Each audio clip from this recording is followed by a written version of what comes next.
चलिए, राफेल की कमाल की कलाकृति द स्कूल ऑफ एथेंस को करीब से देखते हैं। जरा सोचिए, कैसा हो अगर इतिहास के सारे महान विचारक एक ही कमरे में जमा होकर बहस करें। ये पेंटिंग रेनेसा दौर की है, जब यूनानी और रोमन ज्ञान फिर से जिंदा हो रहा था। ये वेटिकन में है और ये ज्ञान के 4 बड़े हिस्सों में से एक यानी फिलॉसफी को दिखाती है। पेंटिंग के ठीक बीच में है दो बड़े फिगर, प्लेटो और अरस्तु, जो वेस्टर्न फिलॉसफी की नींव हैं।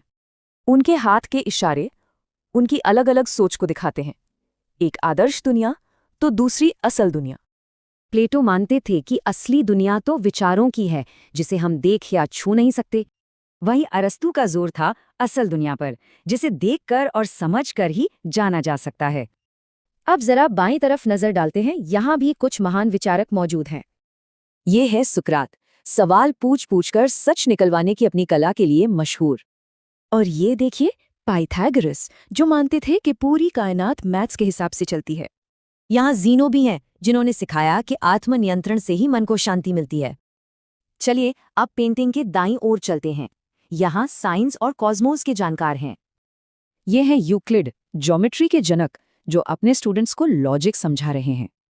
टॉलेमी के हाथ में पृथ्वी का ग्लोब है और ज़ोरोस्टर के हाथ में तारों का गोला, ब्रह्मांड को समझने की कोशिश।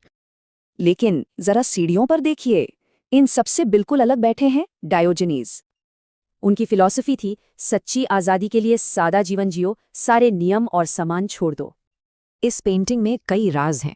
राफेल ने अपने दौर के कलाकारों को ही दार्शनिकों का चेहरा दिया है। तो ये पेंटिंग कोई सच्ची घटना नहीं दिखाती, ये तो ज्ञान का, नॉलेज का एक सेलिब्रेशन है। इसका मैसेज साफ है, ज्ञान बहस से बढ़ता है और ये सफ़र हम सब मिलके तय करते हैं। ये हमें याद दिलाती है कि तरक्की के लिए सवाल पूछते रहना कितना ज़रूरी है।